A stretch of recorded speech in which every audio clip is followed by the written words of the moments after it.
What is good, YouTube? I am back. Hey, it's back to another video, another reaction. Let's go.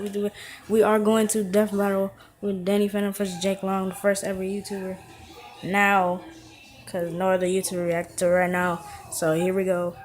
Stay safe. Watch your hands. Do all that stuff. All right. Let's go. Premiering April 30th. Premiering April 30th on RoosterTeeth.com. There's a thin line between the natural and the supernatural. And for some reason, the weirdest of powers keep showing up in teens. When's it gonna be our turn? Danny Phantom, Amity Park's half-human, half-ghost superhero. And Jake Long, the hip American dragon of New York City. He's Wiz and I'm Boomstick. And it's our job to analyze their weapons, armor, and skills to find out who would win a death battle. Young Danny Phantom, he was just 14 when his parents built a very strange machine. It was designed to view a world unseen. He's gonna catch them all, cause he's Danny Phantom. Nice, but let's focus on his backstory. What do you mean? I just did. In song. Fair enough. Danny wasn't much different from your usual high school teenager. A bit awkward, a bit geeky, but not unusual. Except for the fact that his parents had taken up a very unusual profession. Yeah, hunting ghosts. Among their spectral-seeking equipment was the Fenton Portal, meant to open a rift to the realm of spirits. The Ghost Zone. But then Danny took a look inside of it. There was a great big flash. Everything just changed. His molecules got all rearranged. Okay, I'll stop. Unbeknownst to his parents, the portal permanently changed Danny's body, transforming him into a Hatha, or a human infused with ecto energy. AKA Ghost Powers. And when ghosts started invading the living world, Danny took it upon himself to catch them all. And despite this show starting in the early 2000s, that's not talking about Pokemon. Weird coincidence. He soon became known as the supernatural superhero, Danny Phantom. And for some reason, nobody figured out that Danny Fenton was Danny Phantom. People are dumb. Maybe they were just playing along? He is a kid after all. Nah, they're stupid. To catch ghosts, Danny used a lot of his parents' signature gadgets, including the Fenton Thermos. Once a clever way to sneak your beer into concerts, now a device that sucks up and traps the undead. Wait a minute, is this kid a Ghostbuster? Or, I guess, a Ghostbuster? In a way, but Danny's ghastly form meant he could do many things that Bill Murray could not. He can do anything a ghost can, like floating around and spooking the shit out of people. He can fly, sense other spirits, freeze foes with ice, create equally spectral clones of himself, possess others, turn invisible, and expel ectoplasmic energy in the form of barriers and attacks. Oh yeah, he's a laser-shooting ghost. Ectoplasma. Whatever. He can fire beams from his eyes, his finger, and even his spectral sphincter. I guess that's why they call him Ghastly. Huh? Maybe you should see a doctor. But his deadliest, most exhausting ability is his ghostly wail. This one comes from the other end, where he's literally yelling at people. He really is a teenager. This wail is an omnidirectional burst of ectoplasmic energy, which, at its strongest, can eradicate weaker ghosts in a single shot. See, just like that. Why? Danny's proven himself as a powerful ghost fighter again and again. Like the time he went Kamehameha on this poor skeleton at a mini golf course. Comparing Danny's size to the greater form, the energy needed to vaporize this much terrain would be in the ball or golf park of around 550 tons of TNT. Plus, his ectoplasmic beams tend to be considered actual lasers. I knew it! They move in straight lines, burn on contact, bounce off reflective surfaces, and can be channeled through a magnifying glass, so they are likely comparable to light in both makeup and speed. And he's shooting and dodging these things on a daily basis. You'd think with speed like that, he'd never be late for class, or get smacked by some of these heavy hitters like his nemesis Vlad or this dragon lady, Dorothea. Dorothea's fire breath was powerful enough to disperse a large cloud formation. Measuring the distance between this castle and the outskirts, we determined the cloud would, at minimum, need a radius of over 300 meters to encompass the landmass the castle is situated on. Dispersing a cloud cover of that size would need over 7 kilotons of TNT. He even beat up his future self, Dan Phantom. Cause, I guess, that shows that he's matured, cause he's Dan now. As powerful as Danny is, he's still a teenager and has all the arrogance and moodiness that comes with the territory. And he's got a really bad habit of losing his powers in the most random ways possible. Meet a genie? Powers gone. Shrink ray? Sure, why the hell not? I'm just surprised he didn't trip into his own thermos at some point. Oh wait, he did. Still, Danny has saved his hometown and the entire world time and time again. He had to stop all the ghosts that were coming through. He's here to fight for me and you. Oh, damn it, now you have me doing it. A going ghost!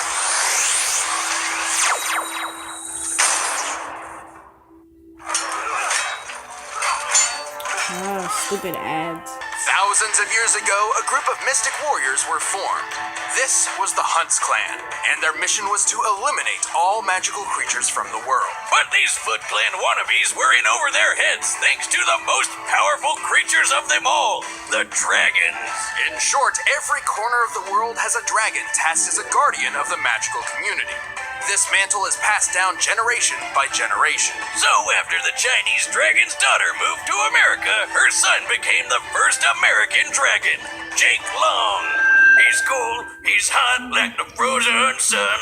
He's young and fast, he's the chosen one. He's the American dragon. You're gonna do this the whole episode, aren't you? Probably. Jake was only 13 years old when he became the newest protector of magic. His responsibilities became tough to handle alongside school and friends. Lucky for Jake, he didn't have to go it alone. His grandfather was his mentor in martial arts and all things dragon, and had a magical dog, Foo Dog, who I'm pretty sure has a higher body count than any of this show's villains. Oh, rest in peace, DiCaprio, you handsome devil. I learned how to fight bears from watching you. I'll never let go. To be clear, Jake possessed the ability to transform into a draconic persona, complete with brand new physique and abilities. Oh, duh, he's a freaking dragon. He's got the claws, the teeth, the tail, the wings, and of course the raging, burning fire breath. He was throwing fire from his mouth, his hands, and even his burning beehole. All of these kids should really go see a doctor. Nah, his dragon form's in super top condition. He's even got ultra sight and vision thanks to his eye and ear of the dragon powers. Perfect for when some pesky ninja punks are trying to get the jump on you. Gotta hate it when that happens. That's why it's always important to have anti-ninja protection. What? Where did you sign up for that? Why do you think I bought 10,000 screaming rubber chickens? Try and step foot in my shack, you stealth assholes. He doesn't even need to transform fully to use these powers. Technically, Jake can morph individual parts of his body at will. Man, I wish I could transform into a dragon. Nothing would be sweeter than kicking ass as a magical fire-breathing super lizard. The key word being magic. Yep, he can fight magical creatures ordinary people can't, including ghosts. He can even use his chi to create doppelgangers of himself for a helping hand. As a dragon, Jake is tough enough to smash through steel, hold up a pillar, and annihilate a house with a simple sneeze. He can produce enough flame to obliterate several sheets of stone. Measuring the size of the hole here next to the girl in the shot, we can tell his fire breath destroyed over 6 million cubic centimeters of stone, which would need over 30 tons of TNT. That's like getting hit by 3 mother-of-all bombs, which was a massive 10,000-kilogram nuke. You wonder if Jake ever uses breath mints? He can also fly over 100 miles per hour, moving from ground to cloud level in mere seconds. And he can dodge lasers too, and they're totally light lasers, reflecting off mirrors, straight consistent speed, all that stuff. Jake has accomplished a lot as the Amdrag of New York City, but it wasn't always easy. Yeah, being a teenager's hard, not to mention keeping his powers a secret from his monster-hating dad. Really landed a winner there, Mom, whose own father is a dragon monster. He's defeated the Hunts Clan over and over, fought off his own evil clone, and even outdid the Dark Dragon himself. The ultimate dragon. Top-tier dragos around the world are scared shitless of this guy, but Jake whooped his butt and sealed him away for good. Or at least for the next 1,000 years. That'll be someone else's problem.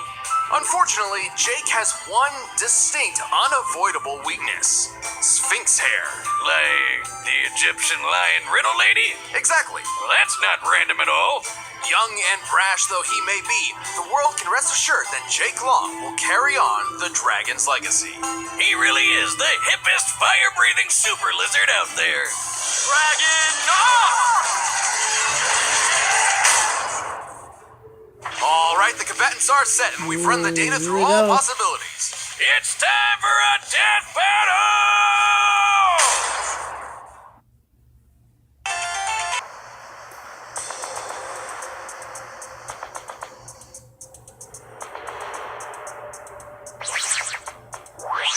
There! Back where it belongs. Yo! Back to steal something else? Dragon up! You got 3 seconds before the Amtrak's gonna show you out. What?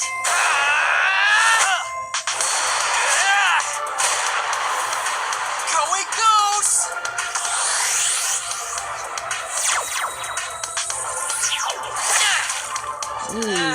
I didn't count 3!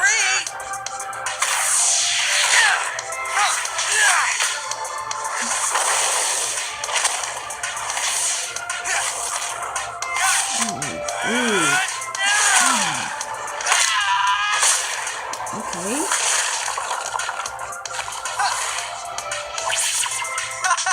Wanna try something else? I don't want this to drag on. How's this? Oh yeah, I'm the Amtrak of the NYC, and you ghost kid ain't got nothing on me.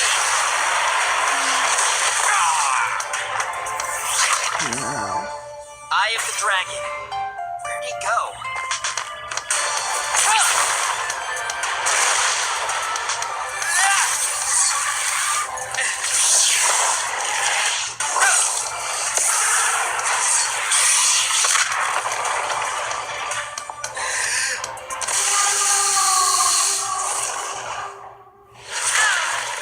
Ooh. Ready for more? Not a bad trick, G. But anything you can do? I can do better.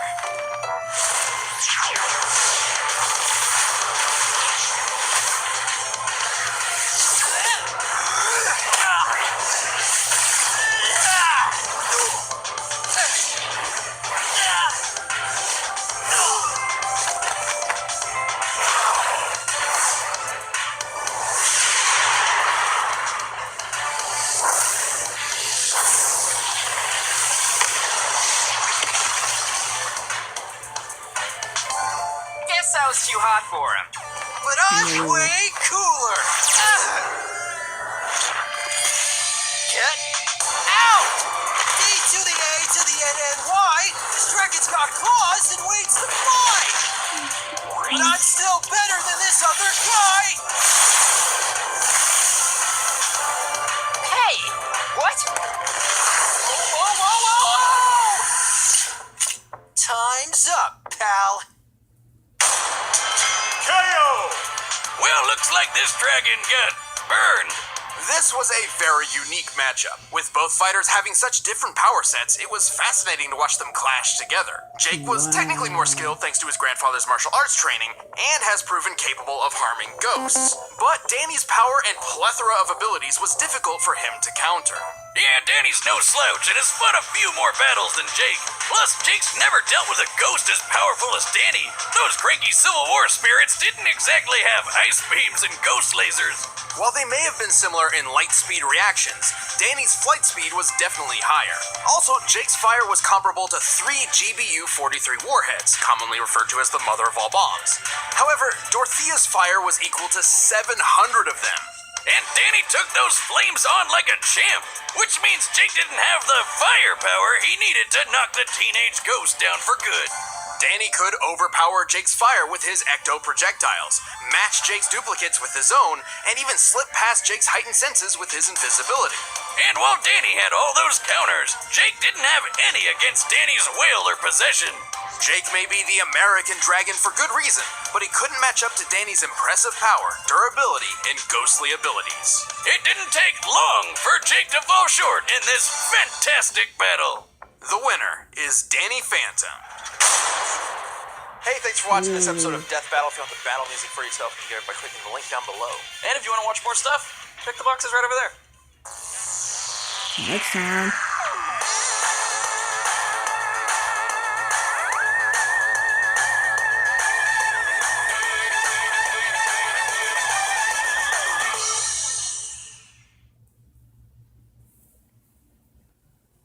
Well, I hope y'all enjoyed it.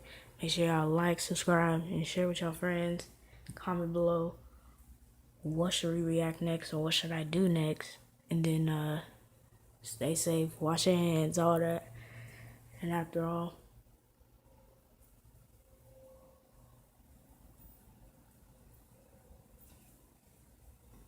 peace out.